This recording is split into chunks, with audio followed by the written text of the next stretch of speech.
Imagine waking up in the pitch black of a damp stone cell, the sickening stench of wet earth and rotting flesh filling your lungs. You're sitting on death row, and the heavy, rhythmic thud of the executioner's hammer echoing outside is a literal countdown to your own hanging. Every logical part of your brain tells you it's over, that absolutely no one escapes the iron grip of the most brutal penal system in human history. But you aren't just anyone. You have nothing but a rusty nail, a torn bedsheet, and hands that can pick the devil's own locks. While the heavily armed guards pace just inches from your heavy oak door, oblivious to the phantom shifting in the dark, you make a terrifying choice. You don't pray for a miracle, you build one, knot by terrifying knot. If you're listening to this late at night and feeling those chills down your spine, do me a favor. Smash that subscribe button and drop a comment telling me which part scared you the most. Transport back to London, 1724. Forget the romanticized cobblestone city of the movies. This was a sprawling, smog-choked labyrinth of vice, a merciless cesspool where the desperate clawed at each other just to survive another 24 hours. Back then, the justice system wasn't about rehabilitation. It was about pure, unadulterated extermination. They called it the Bloody Code. Steal a loaf of bread to feed your family? You hang. Pick a wealthy merchant's pocket? You take the long, humiliating ride in the death cart to Tyburn, where the hangman's noose was always waiting. The fog-slicked streets were crawling with informants, corrupt watchmen, and ruthless proto-feds who would sell their own mothers for a bounty. In this brutal underworld, getting locked down meant you were as good as dead. There was no due process, no appeals. Once those massive iron gates slammed shut behind you, your fate was sealed in blood. Enter Jack Sheppard, a kid everyone on the streets just called Jack. Looking at him, you wouldn't see a criminal mastermind. He was a slight, unassuming carpenter's apprentice with a pale face, dark eyes, and a slender build. He didn't have the massive muscle to be a street enforcer, nor the cold-blooded ruthlessness to be a hitman. But Jack had a different kind of superpower. He had the hands of a dark magician. Working with wood and metal from a young age gave him an intimate, almost terrifying understanding of mechanics, hinges, and locks. To the authorities, a heavy iron padlock was an absolute barrier. To Jack, it was just a mechanical puzzle begging to be solved. Drawn into the neon-lit allure of the 18th century underground, the taverns, the women, the intoxicating thrill of the grift, Jack abandoned his honest trade and started running with the wrong crowd. It wasn't long before the law caught up with him, but the authorities were about to learn a chilling lesson. You cannot cage a phantom. It's April 1724. Jack's luck finally runs out, and the authorities nab him dead to rights. They drag him off and throw him into St. Giles's Roundhouse, a notoriously grim holding facility. It's a two-story lockup built like a wooden fortress, designed specifically to hold the city's worst scum before they were shipped off to the gallows. They violently toss Jack into the upper ward, lock the heavy timber door from the outside, and leave him to rot in the shadows. The local watchmen figured a skinny carpenter wouldn't be a problem. They were dead wrong. Imagine being Jack in that suffocating moment. The adrenaline is pumping toxic levels into your bloodstream. Your heart is slamming against your ribs like a trapped bird beating its wings against a cage. You know the hangman is waiting for you in the morning. The guards downstairs are drinking, laughing, completely unaware of the monstrous, cold-blooded determination brewing right above their heads. Jack doesn't panic. He calculates. He looks around the dark room. He looks up. The ceiling. With nothing but a stolen razor and his bare, bleeding hands, Jack goes to work on the solid oak roof. Every scrape of metal, every splinter of heavy timber being violently torn away sounds like a gunshot in the dead of night. What if a guard suddenly walks up the creaky stairs? What if the thick wood snaps too loudly and echoes down the hall? The tension in that pitch-black room must have been utterly suffocating. For agonizing hours, he chips, pries, and forces his way through the dense timber, his fingers slick with his own warm blood and sweat. He completely ignores the searing pain. Pure survival instinct overrides basic human limitation. Finally, the thick wood gives way. Jack creates a jagged, terrifyingly tight hole, just big enough for his slender frame. He pulls himself through the splintered gap, tearing his flesh on the raw wood, and crawls out into the freezing night air, onto the sloped, slippery roof of the roundhouse. The cold London wind violently hits his face. But the nightmare isn't over. He's not free yet. He's staring down a terrifying drop to the unforgiving cobblestones below. A fall from this height would shatter his legs instantly, leaving him a crippled, screaming, sitting duck for the watchman to find. This is the exact moment where Jack Sheppard secures his twisted legacy. He crawls back to the jagged hole. He doesn't just need a way out, he needs a lifeline. He reaches down into the dark cell and pulls up his heavy, filthy prison bedsheet. In the pitch black, violently balancing on a sloped roof over a deadly drop, Jack's nimble, bloodied fingers go to work. He aggressively tears the coarse fabric into long, thin strips, his hands moving with frantic, machine-like precision. He ties them together, creating tight, unbreakable carpenter's knots. He fastens one end to a sturdy timber beam exposed in the roof structure. Now comes the heart-pounding climax, the ultimate leap of faith. He tosses the makeshift rope over the edge. It dangles into the terrifying abyss of the dark alleyway. Jack grips the knotted fabric, his knuckles turning dead white, and slowly lowers his body over the edge into the void.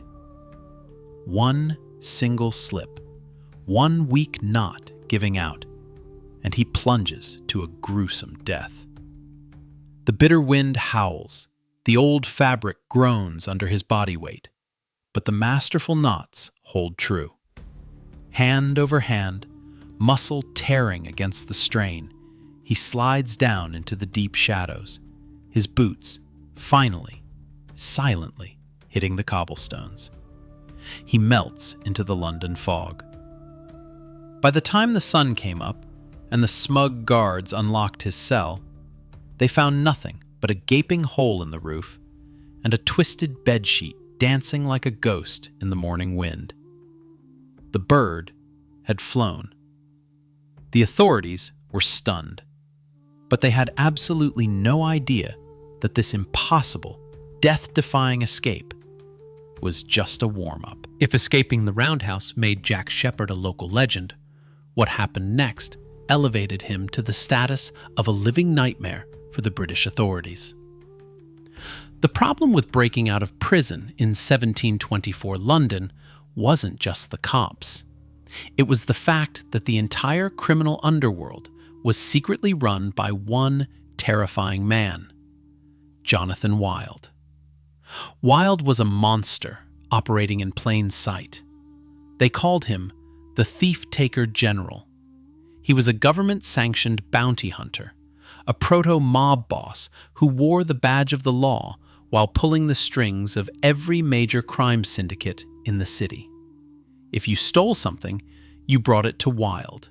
He'd fence the goods, return them to the victims for a hefty recovery fee, and pocket the cash. If you played by his rules, he protected you.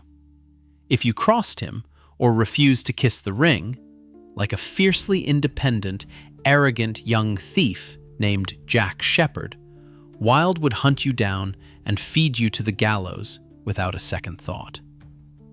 Jack was a massive problem for Wilde's empire. He was too wild, too uncontrollable, and worst of all, he was drawing too much heat. Wilde put a massive bounty on the young escape artist's head. The streets became incredibly dangerous. Every shadow could be an informant, every beggar a spy for the thief-taker. It wasn't the official police force Jack had to fear. It was the invisible, omnipresent web of the criminal underworld turning against him. And inevitably, the web snapped shut. It's May 1724, barely a month after his legendary roof escape. Thanks to a vicious betrayal orchestrated by Wilde's thugs, the feds violently kick down a door and ambush Jack. This time, they don't just grab him, they snatch his fiercely loyal lover and partner in crime, a fiery woman named Edgeworth Bess.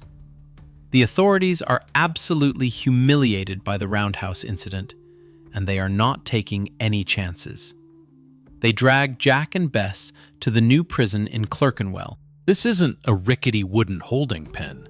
This is a heavy stone fortress, a brutal, maximum security nightmare. They throw the couple into a dark, freezing cell that feels more like a medieval dungeon. The guards don't just lock the heavy oak door. They violently force Jack and Bess into massive, rusted iron shackles. We're talking heavy-duty iron fetters clamped brutally tight around their ankles and wrists, locking them together like animals chained in a slaughterhouse. The metallic clang of the heavy padlocks snapping shut in the dark cell must have sounded like the literal ceiling of a tomb. The warden walks away laughing. He's absolutely certain no one, not even the phantom carpenter, is breaking out of iron chains and stone walls. But the warden vastly underestimated the terrifying resourcefulness of the underworld. Through a network of extremely brave and heavily bribed associates, an incredibly small, almost invisible tool is smuggled into the cell. Some say it was passed through a grate. Others say it was hidden inside a loaf of bread. It was a tiny, high-carbon steel file. To an ordinary man, it was a useless scrap of metal. To Jack Sheppard, it was the key to the city. The tension in that claustrophobic cell is agonizing. Every second feels like hours. It's the dead of night, and the heavy boots of the night watchman echo ominously down the stone corridor. Crunch, crunch, crunch. Jack knows they do irregular rounds. He has to work fast, but he has to work completely silent. He grips the tiny steel file and begins to saw at the massive iron fetters, locking him and Bess to the floor. Imagine the nerve-shredding anxiety. Metal grinding violently against metal produces a distinct, high-pitched screech that carries perfectly in an echoing stone prison. What if a guard stops outside the door? What if the brittle steel file snaps in half? Sweat pours down Jack's face in the freezing dark. His hands cramp violently from the unnatural angle. He files aggressively, timing his brutal strokes with the snoring of the other inmates and the distant clatter of the guards. Finally, the heavy iron gives way with a sickening snap. Jack is free from the fetters. Quickly, he repeats the grueling, terrifying process on Bess. They are unchained, but they are still locked inside a stone tomb. Jack's dark magic goes back to work. He turns his attention to the heavy iron bars covering the small, high window of the cell. Using a piece of his broken iron fetter as a makeshift crowbar, he violently levers the thick iron grate right out of the ancient stone masonry. He shatters the masonry, creating a jagged, agonizingly tight exit point. He and Bess aggressively squeeze their bodies through the brutal stone, tearing their clothes and scraping their skin raw until they tumble out into the prison yard. But their blood runs cold. They aren't in the streets. They are trapped in the inner courtyard. Looming above them in the dark, fog-choked night is the outer perimeter wall of Clerkenwell. It is a sheer, terrifying vertical drop of solid stone standing a monstrous 22 feet high, almost 7 meters of smooth, unscalable death. There are no handholds, there is no ladder, and the guards are patrolling the perimeter on the other side. A 22-foot wall is an absolute, impossible dead end. Any normal human being would collapse in total despair. But Jack is practically supernatural at this point. He violently rips his and Bess's clothes, combined with any scraps of fabric they manage to pull from the cell, and fiercely knots them together, creating a makeshift, crude rope. But a rope is useless if you can't reach the top. Relying on raw, terrifying adrenaline and the brutal upper body strength forged from years of carpentry, Jack does the impossible. He wedges his boots into the microscopic imperfections in the stone masonry. He uses the heavy iron locks and chains left in the yard, stacking them to gain a desperate few inches.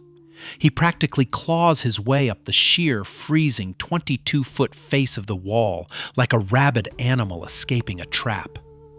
His bleeding hands violently grip the top edge of the wall.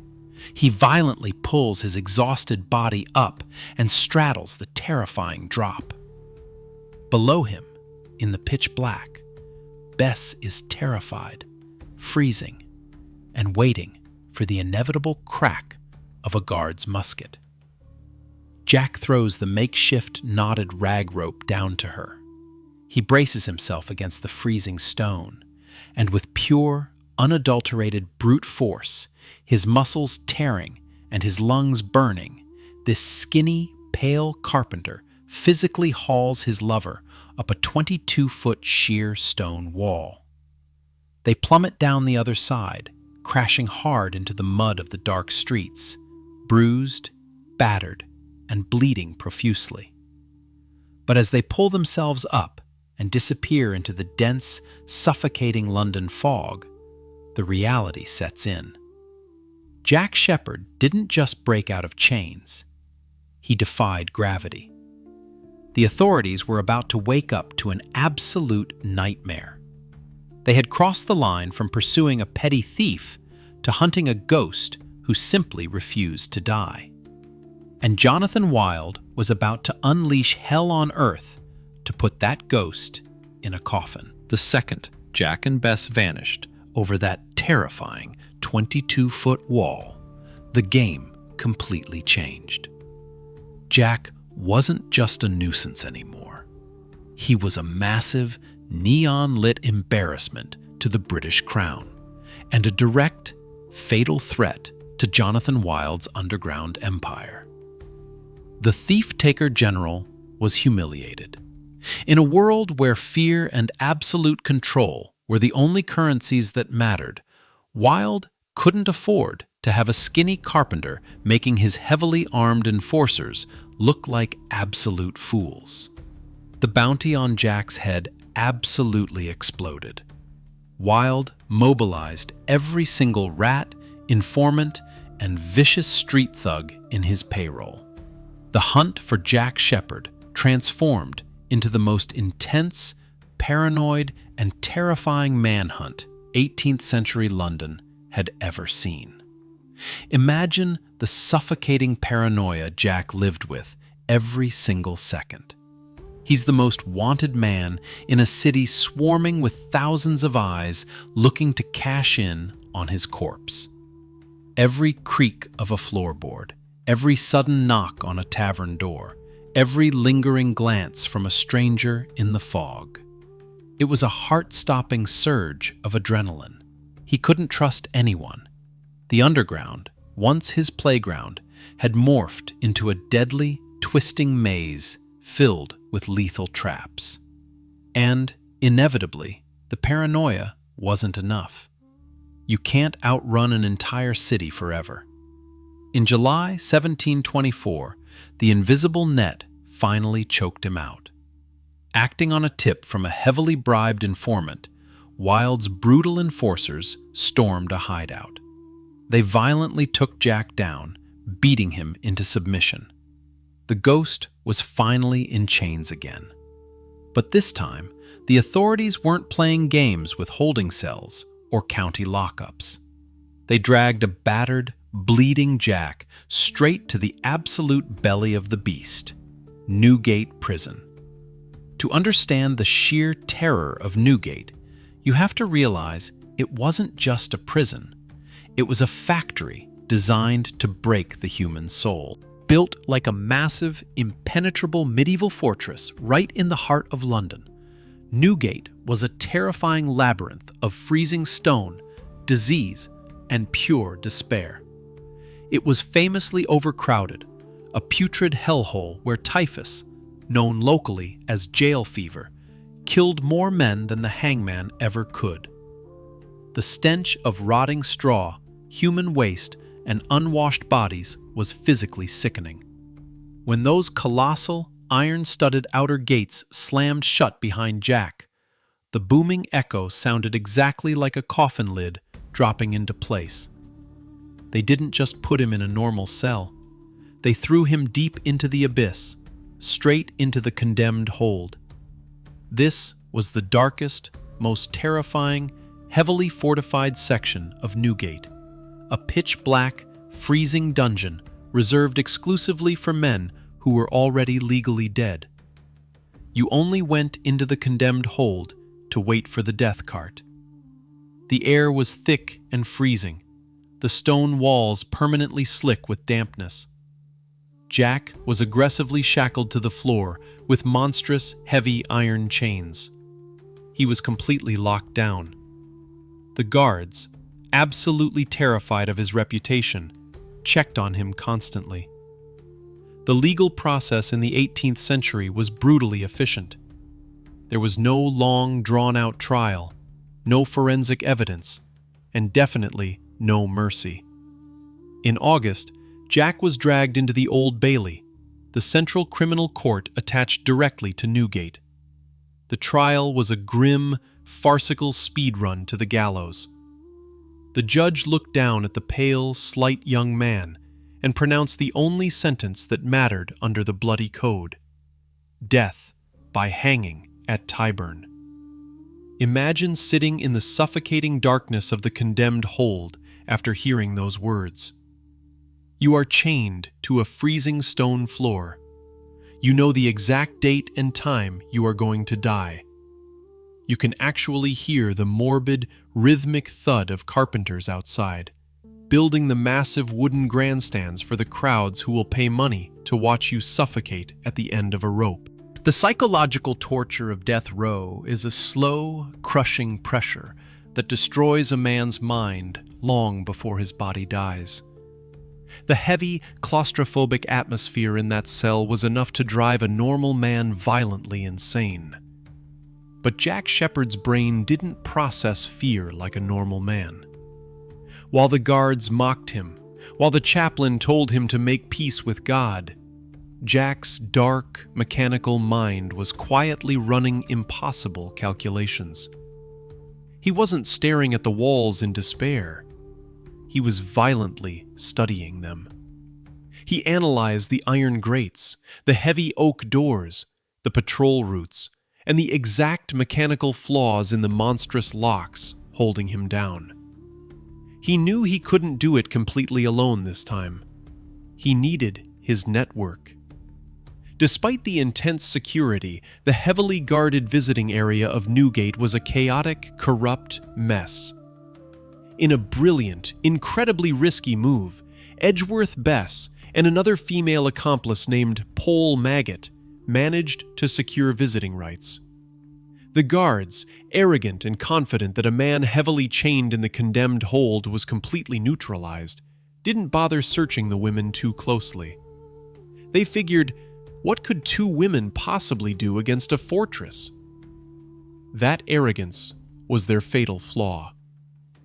During a tense, closely watched visit, operating under the incredibly suspicious gaze of heavily armed wardens, Pole Maggot leaned in close to Jack. With lightning speed and terrifying precision, she slipped a small, dark object through the heavy iron bars. It vanished into Jack's ragged clothes in a fraction of a second. If a guard had turned his head 1 degree, if the metal had clinked against the bars, Jack would have been beaten to a bloody pulp, and the women would have been thrown in the dungeon right next to him. But they pulled it off. Jack retreated to the pitch-black shadows of his freezing cell. He reached into his rags and pulled out the smuggled prize. It was a high-grade steel file and a custom-made lockpick. The death warrant had been signed. The hangman was already preparing the rope. But the Phantom Carpenter had his tools back. The absolute impossible nightmare of Newgate Prison was about to be violently torn apart from the inside. The clock was violently ticking. It's late August, 1724. Jack Sheppard is sitting in the freezing, pitch-black abyss of Newgate's condemned hold. The official death warrant has been signed. He has exactly 3 days left until the heavy wooden death cart arrives to drag him through the screaming, bloodthirsty crowds to the gallows at Tyburn. 3 days. The psychological pressure in that claustrophobic cell was completely crushing. The heavy boots of the guards pacing the stone corridors outside echoed like a literal countdown to a brutal, choking death. But Jack wasn't praying. Jack was plotting. The plan he concocted was completely unhinged. It was a terrifying, high-stakes gamble that required absolute, cold-blooded nerves of steel. Breaking out of Newgate with a file was one thing, but walking right out the heavily guarded front gates of a maximum security fortress, that was pure suicidal madness. Here's how the terrifying sequence went down. The only tiny sliver of vulnerability in the condemned hold was a heavy, iron-barred window that separated the prisoners from the visiting area. It was an incredibly tight grate, designed specifically so that inmates couldn't physically reach their visitors, let alone squeeze through. But Jack's mechanical genius saw the structural flaw. He waited for the dead of night, when the freezing dampness of the cell was at its absolute worst. With excruciatingly slow, agonizingly precise movements, he used his smuggled steel file on one specific, massive iron bar. Imagine the sheer, nerve-shredding anxiety. The file, grinding against thick, 18th-century iron, makes a distinct, high-pitched screech. He had to violently saw through the metal while timing his strokes perfectly with the snoring of the other condemned men and the distant clatter of the guards changing shifts. One wrong move, one loud snap, and the guards would storm the cell, beat him unconscious, and throw him in a literal dark hole until the hangman was ready. After hours of brutal, bone-tiring labor, his hands bleeding and his muscles screaming, he managed to silently saw entirely through the base of the thick iron bar. He didn't remove it. He carefully slid it back into place so it looked completely intact. The trap was set. Now came the day of the execution's terrifying eve. The tension in Newgate was palpable. Edgeworth Bess and Pole Maggot, Jack's fiercely loyal accomplices, arrived for a final, tearful goodbye. They were heavily cloaked, wearing massive, bulky 18th-century dresses and thick hoods. The guards, distracted by the chaotic, morbid atmosphere of execution week, allowed the women to stand right up against the iron grate to speak to the doomed man. They assumed Jack was broken, defeated, a dead man walking. They couldn't have been more wrong. While the guards were looking the other way, arguing with other visitors or counting their bribe money, Jack made his move. With a violent, terrifying surge of adrenaline, he violently gripped the severed iron bar and completely wrenched it out of the heavy stone masonry. The gap was impossibly tight, barely wide enough for a large dog, let alone a grown man. But Jack was slight, and he was absolutely desperate. Like a liquid shadow, he violently forced his slender frame through the jagged, rusted opening, shredding his skin on the raw iron, and silently tumbled into the visitors' area. But he was still deep inside Newgate. He was standing in the middle of a heavily guarded room, wearing the filthy, unmistakable rags of a condemned man. If a guard turned around right then, Jack would be shot dead on the spot. This is where the absolute brilliance of the plan violently kicks in. In a terrifyingly fast, coordinated move, Bess and Pole surrounded him, physically shielding him from the guards' view with their massive skirts. From beneath their heavy cloaks, they rapidly pulled out a complete set of women's clothing. A heavy dress, a corset, and a thick, dark hood. In a matter of seconds, his heart slamming violently against his ribs, Jack violently stripped off his prison rags and pulled the heavy dress over his head. He tied the hood tightly around his face, completely obscuring his pale, terrified features. The transformation had to be flawless. This wasn't a movie where you can just put on a hat and walk away. He had to physically alter his entire posture, his walk, his breathing. The three of them linked arms. Jack Sheppard, the most fiercely hunted man in London, the violent, infamous prison breaker, was now just a grieving, heavily cloaked woman sobbing into a handkerchief. The next 5 minutes were absolute, heart-stopping terror. They began the long, agonizing walk towards the main gates. Every single step felt like walking through quicksand. They had to pass through a maze of heavy iron doors, dark stone corridors, and checkpoints swarming with heavily armed wardens. Jack kept his head down, clutching the handkerchief, perfectly mimicking the violent, shaking sobs of a woman who just said goodbye to her doomed lover. Imagine the suffocating suspense. They pass the first guard. The guard doesn't even look up from his ledger. They pass the second checkpoint. A heavily armed warden casually glances at them, a musket resting lazily on his shoulder. Jack's blood runs completely ice cold. If the guard sees his boots, if the hood slips even a fraction of an inch and reveals his face, it's an immediate, brutal bloodbath. He holds his breath, his knuckles turning white as he grips Bess's arm. The warden casually nods and gestures for them to pass. They approach the final, massive outer gate of Newgate. The huge iron doors are heavily barred. The head turnkey, a vicious, observant man, holds the massive iron keys. He looks directly at the trio. Jack forces out another violent, muffled sob. The turnkey, annoyed by the loud crying and eager to clear the chaotic visitor area, jams the heavy iron key into the massive lock. The heavy metal mechanism completely turns with a deafening clack. The massive iron doors slowly swing open, revealing the dense, smog-choked streets of London. Jack Sheppard, dressed in dragging skirts and a heavy hood, slowly walks out of the absolute darkest hellhole in England, directly past the heavily armed guards who were tasked with killing him the next morning. He takes a deep breath of the polluted city air. He doesn't run.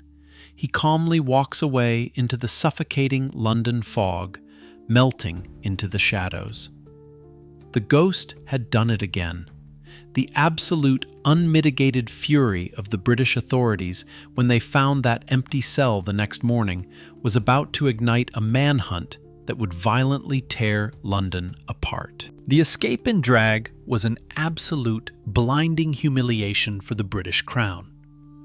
Jack Sheppard hadn't just slipped out of Newgate, he had violently mocked the entire system of authority.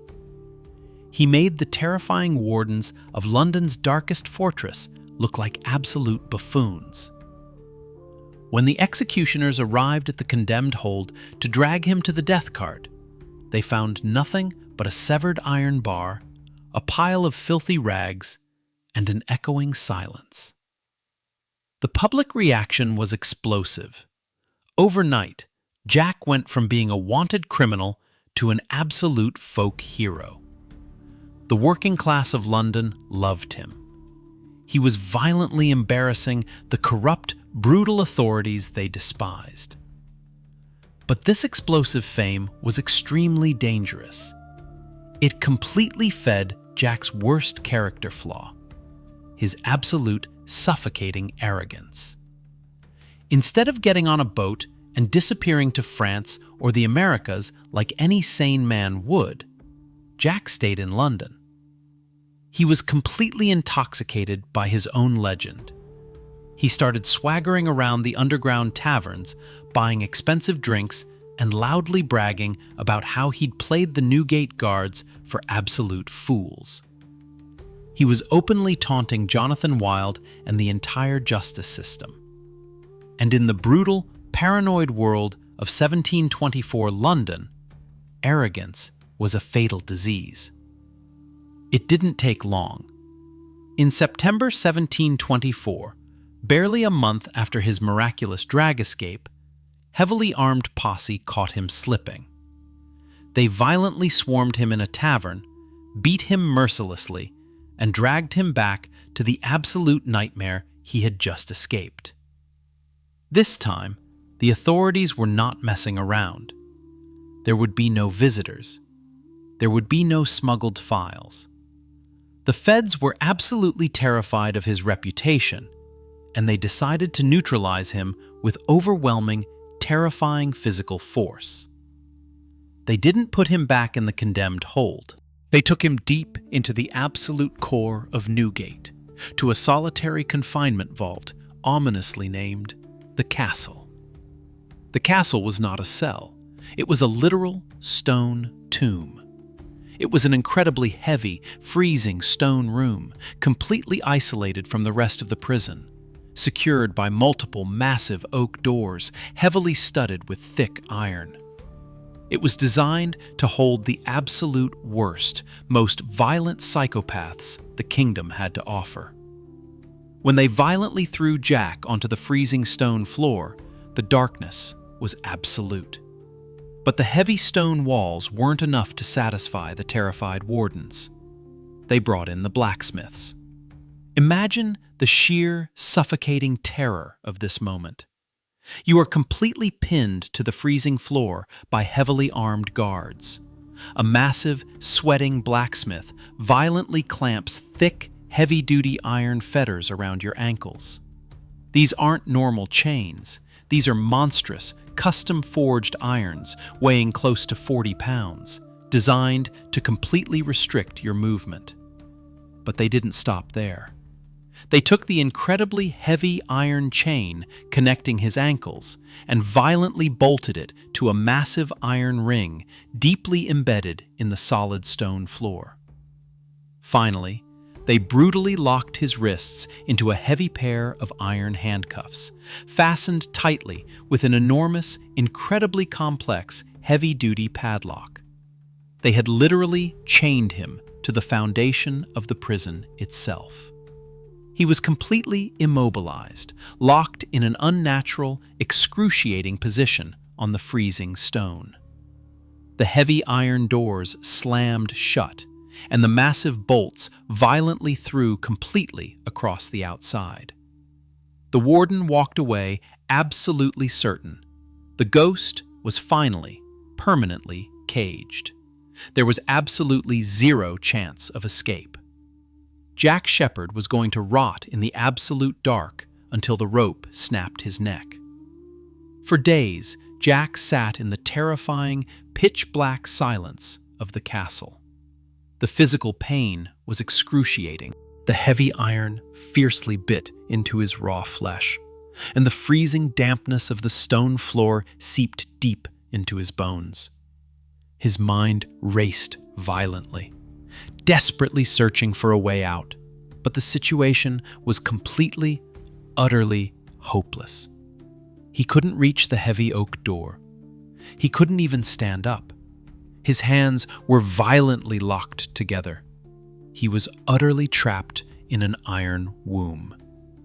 But then, a terrifying, tiny miracle occurred. Jack's violently calculating mind never stopped working. In the pitch black, his raw, bleeding fingers obsessively explored the freezing stone floor around him. He was desperately feeling for any loose masonry, any crack, anything.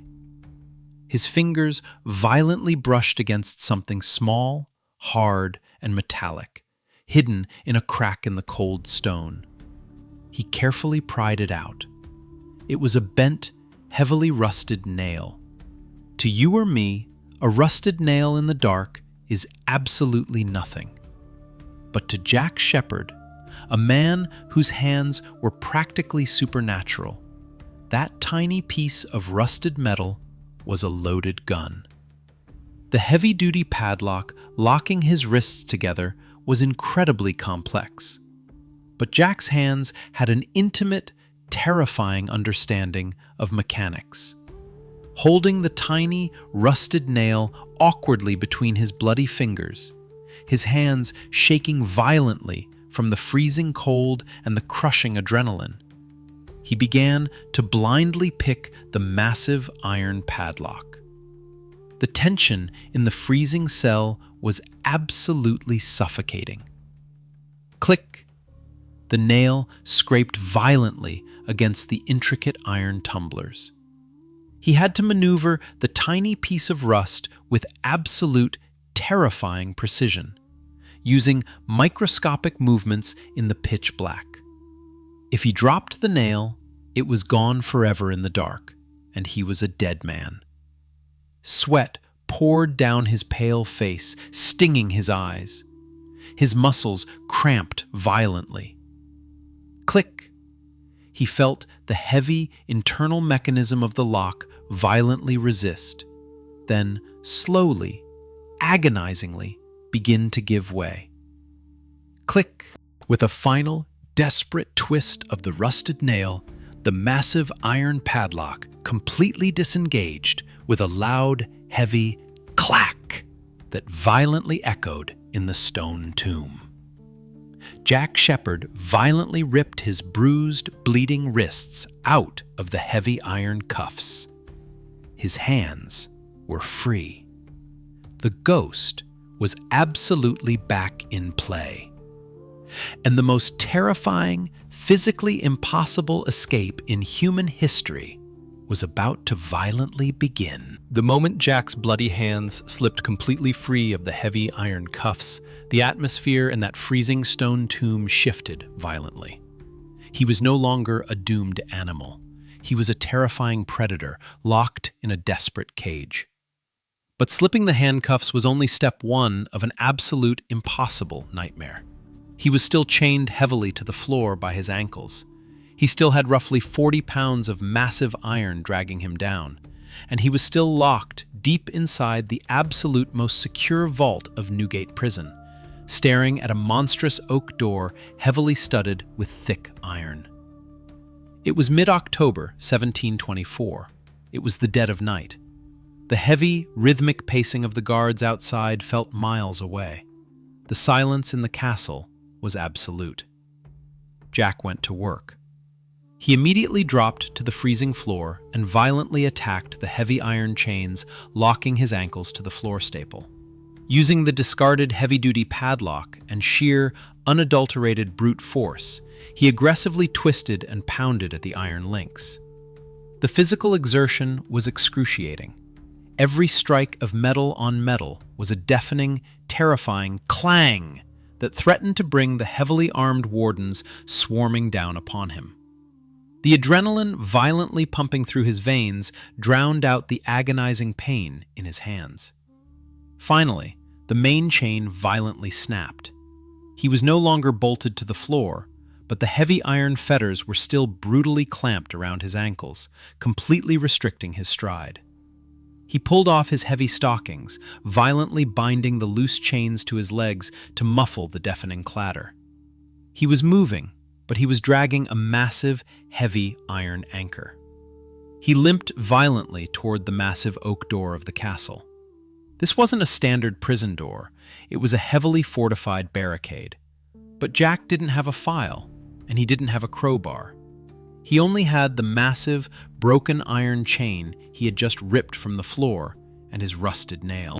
The heavy lock was incredibly complex, bolted from the outside. He aggressively shoved the tiny rusted nail into the mechanism, his fingers violently twisting and forcing the pins.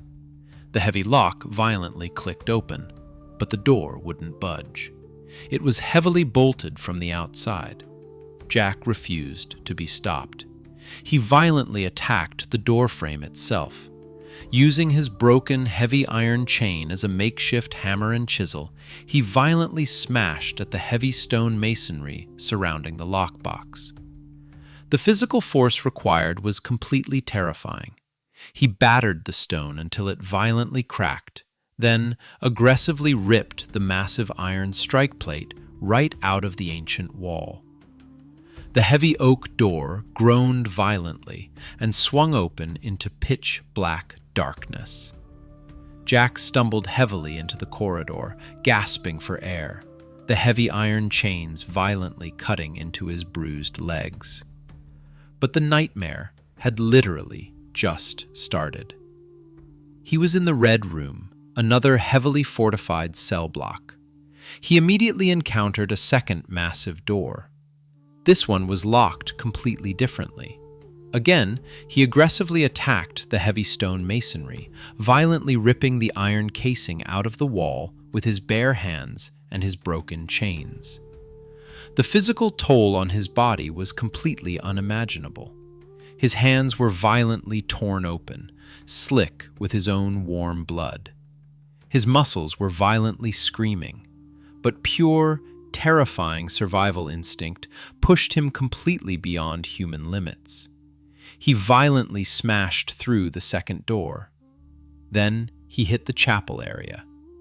Here, the challenge became completely psychotic. He encountered a massive, heavy wooden door totally covered in thick iron spikes. He couldn't pick it, and he couldn't smash the masonry. It was completely impassable.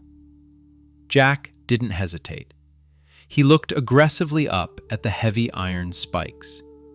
Using a massive iron bar he had violently wrenched from the second door, he fiercely jammed it between the spikes and the heavy oak. Using the iron bar as a massive lever, he put every single ounce of his violent, desperate weight onto it.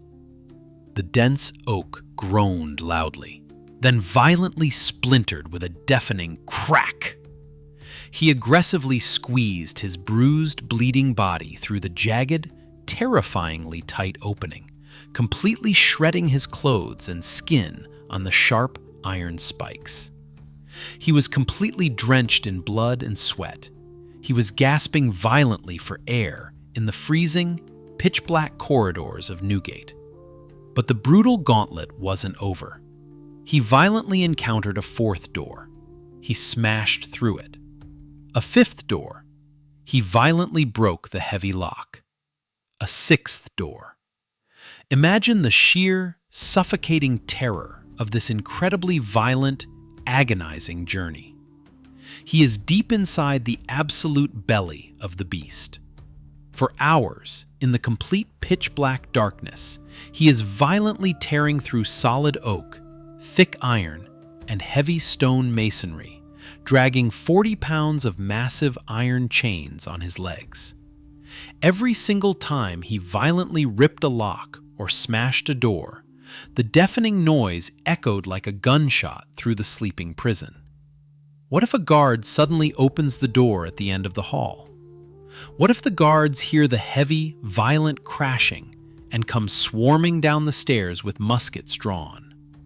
The tension was so incredibly thick you could literally choke on it. He was operating in a state of absolute, terrifying delirium, driven by nothing but raw, violent desperation.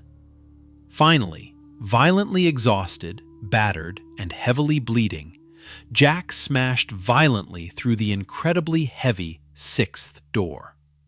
He aggressively forced his way up a dark, narrow stone staircase, the heavy chains clanking violently against the stone.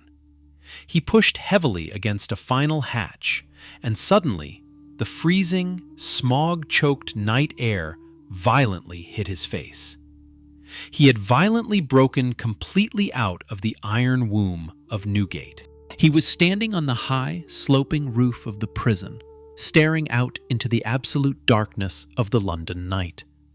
The impossible gauntlet of the 6 iron doors was completely conquered.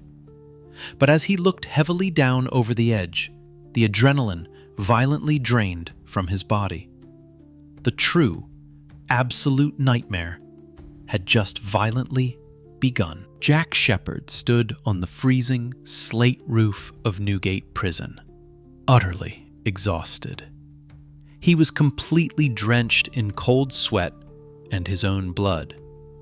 His muscles were violently screaming, and the heavy iron fetters were brutally digging into his torn ankles. The dense London fog swirled heavily around him, obscuring the terrifying drop below. He had just violently smashed his way through 6 massive iron-studded doors. He had accomplished the absolute impossible. But as he crept to the edge of the roof and peered down into the pitch-black, absolute, suffocating despair, suddenly hit him like a physical blow. The drop from the roof to the cobblestone street below was absolutely massive. We're talking a terrifying, sheer vertical plunge of over 60 feet. To jump meant instant, brutal death. His body would be completely shattered on the stones before the guards even knew he was gone. He quickly calculated his other options. He looked desperately across the terrifying void to the adjacent buildings. The nearest roof belonged to a local turner, a woodworker. But the gap between the heavy stone wall of Newgate and the turner's roof was way too wide. It was an absolute, terrifying expanse of empty space. He couldn't jump it, and he couldn't reach it. He was completely, utterly trapped. He was standing in the freezing night, heavily chained, on top of the most secure fortress in England, with absolutely nowhere to go. The dawn was rapidly approaching. Within hours, the guards would discover the violently, completely shattered doors and the empty cell. They would swarm the roof, and they would shoot him down like a rabid dog. Imagine the psychological pressure in that incredibly terrifying moment. Most men would completely break.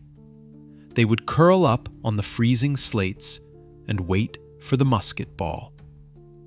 But Jack's mind, operating on pure, violent desperation, made a completely unhinged, psychopathic decision. He didn't surrender. He realized he needed a rope, and he knew exactly where the only piece of fabric in the entire prison was. It was in his cell, back in the castle. In a move that completely defies logic and human endurance, Jack Sheppard turned around. He violently dragged his bruised, heavy-chained legs back through the roof hatch. He descended back into the pitch-black abyss of Newgate. Think about the sheer, absolute madness of this. He had to violently retrace his incredibly dangerous path. He aggressively squeezed his battered body back through the jagged, bloody splinters of the spike-studded doors. He heavily dragged his iron chains past the shattered masonry and the completely destroyed locks. Every single step backward was a terrifying gamble. The entire prison could wake up at any second. If a guard happened to be doing an irregular patrol and stumbled upon this heavily bleeding ghost violently limping through the dark corridors, it was completely over. The absolute tension must have been physically sickening. He was literally walking back into the mouth of the terrifying beast that he had just miraculously escaped. Finally, violently gasping for breath, he heavily stumbled back into the pitch-black, freezing stone tomb of the castle. He frantically scrambled across the floor, his bleeding hands desperately searching in the dark. He found his filthy, heavy prison blanket. It was nothing but coarse, rat-bitten wool, but to Jack, it was an absolute lifeline. He violently snatched the blanket and immediately turned around, aggressively pushing his completely exhausted body back into the dark gauntlet. He violently limped back through the completely destroyed doors, the heavy iron chains brutally clanking against the stone stairs. He aggressively pushed himself back up to the freezing roof. The cold wind violently whipped against him. He didn't waste a single second. His incredibly nimble, bloody hands went to work in the freezing dark. He violently tore the heavy blanket into wide, thick strips and rapidly tied them together using massive, unbreakable knots. He dragged himself to the edge of the roof closest to the Turner's house. He found a heavy iron spike violently protruding from the top of the Newgate wall. He aggressively tied one end of his makeshift rope to the spike, testing it with his violent, desperate weight. It held. Now came the absolute terrifying climax. Jack gripped the knotted blanket. He violently swung his heavily chained legs over the edge of the Newgate roof. He didn't climb down. He aggressively kicked off the heavy stone wall, using the makeshift rope to violently swing himself out into the terrifying, pitch-black void. For a sickening, heart-stopping moment, he was completely suspended in midair, a violently bleeding ghost dangling over a 60-foot drop, the heavy iron chains violently dragging him down. The momentum violently carried him across the terrifying gap. He slammed heavily onto the slanted slates of the Turner's roof. The violent impact knocked the air completely out of his lungs. The makeshift rope groaned violently, but held just long enough for him to frantically scramble up the steep pitch, violently clawing at the freezing slates to keep from sliding backward into the abyss. He was on the adjacent roof. He had violently, impossibly breached the absolute perimeter. He heavily pried open a garret window and violently dropped into the pitch-black attic of the sleeping Turner's house. He was still heavily chained. He was completely soaked in blood and sweat. He heavily crept down the incredibly creaky wooden stairs of the dark house, passing within inches of the completely oblivious sleeping family. He violently unbolted their front door and heavily stepped out into the dense, suffocating London fog. The impossible had actually happened. Jack Sheppard, heavily loaded down by 40 pounds of iron, violently bleeding and exhausted, slowly limped away into the terrifying shadows of the city. He had completely destroyed the myth of Newgate, but the ghost of Jack Sheppard was about to realize that some cages are built entirely out of your own violent arrogance, and his final, tragic curtain call was rapidly approaching. When the morning sun finally burned through the heavy London fog, The absolute chaos that violently erupted inside Newgate Prison was completely unprecedented. The guards walked down to the castle, expecting to find a defeated, chained man. Instead, they found a literal scene of violent devastation. The heavy iron fetters were completely smashed. Massive chunks of stone masonry were violently ripped from the walls. 6 incredibly heavy, iron-studded doors were completely annihilated, splintered like cheap kindling. The heavily armed wardens were absolutely terrified. They couldn't process what they were seeing. How could one slight, skinny carpenter completely dismantle the absolute most secure fortress in the British Empire with nothing but a rusted nail and a broken chain? The news violently exploded across London. Jack Sheppard wasn't just an escape artist anymore. He was a living, breathing, mythological figure. He was the absolute working-class superhero who had violently spit in the face of the incredibly corrupt, brutal authorities. Pamphlets heavily detailing his impossible escape flooded the dark streets. The people completely loved him. The authorities, especially Jonathan Wild and his terrifying network of thief-takers, were violently furious. The humiliation was absolute. A massive, completely unprecedented manhunt was aggressively launched. The bounty on his head skyrocketed to an astronomical sum. Every single shadow in London was heavily scrutinized. But Jack, heavily intoxicated by his own completely unbelievable legend, made the absolute most fatal mistake a fugitive can ever make. He didn't lay low. He didn't flee the country. His incredible, violent arrogance, the exact same psychopathic overconfidence that allowed him to violently swing across a 60-foot drop in the dark, completely took over his rational mind. Instead of violently vanishing, Jack decided to heavily celebrate.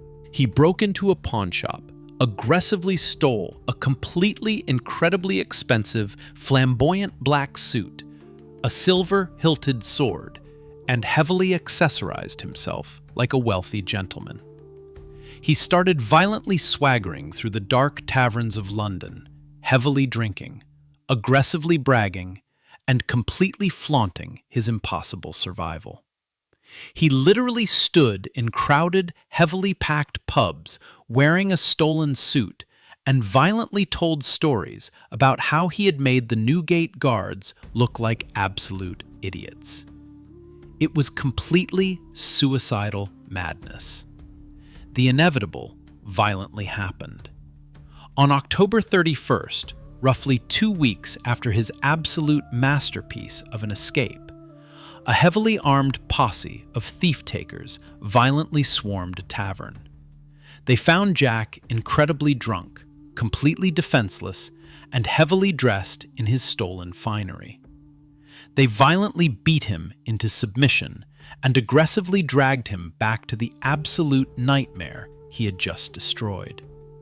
This time, the authorities absolutely refused to take a single chance. The humiliation was completely over. They dragged Jack heavily back into Newgate, but they completely changed the rules. They didn't put him in a solitary cell. They heavily placed him in a heavily fortified room, right in the middle of the prison, and they aggressively weighed him down with an absolutely staggering 300 pounds of heavy iron chains. He was completely immobilized. But the ultimate punishment wasn't the heavy iron. It was the absolute psychological torture of the public spectacle. The corrupt warden heavily monetized Jack's fame. He violently turned Jack's heavily chained body into a literal freak show. He heavily charged the public an exorbitant fee just to walk into the cell and stare at the absolute legend. Thousands of people, wealthy aristocrats, dark street thugs, common laborers, heavily poured into Newgate every single day. They completely surrounded him, heavily staring at the violently bruised, heavily chained boy who had completely broken the impossible system. Jack sat there, heavily weighed down by the massive iron, completely trapped in the agonizing glare of his own explosive fame. There was absolutely no file. There was no rusted nail. The iron womb was completely sealed. The brutal legal system completely fast-tracked his execution. There was absolutely no trial needed. He was already a condemned man. On November 16th, 1724, the heavy iron gates of Newgate violently swung open for the last time. Jack was heavily loaded onto the dark death cart. The scene was completely apocalyptic.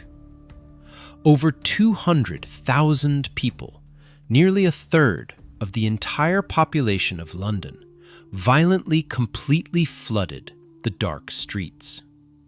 It was an absolute sea of heavily screaming, crying humanity.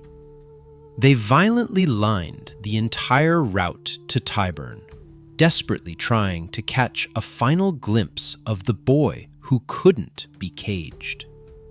Jack stood in the cart, heavily bruised but violently defiant, wearing a faint smile. He knew the absolute end had come, but he also knew his legend was already immortal. At Tyburn, the heavy wooden gallows violently loomed over the massive, chaotic crowd. Jack was heavily led up the wooden steps. The rough, heavy rope was violently slipped around his neck. The crowd heavily roared, a massive, deafening wave of absolute grief and violent anger. The cart was violently pulled away. Jack Sheppard, the absolute phantom carpenter, the king of the impossible escape, violently dropped. He heavily fought the rope, violently kicking in the air, but the iron grip of the hangman was absolute. The boy who had violently completely shattered every physical cage placed around him was finally stopped by a simple loop of hemp. But the incredible, violent legacy of Jack Sheppard heavily survived the noose.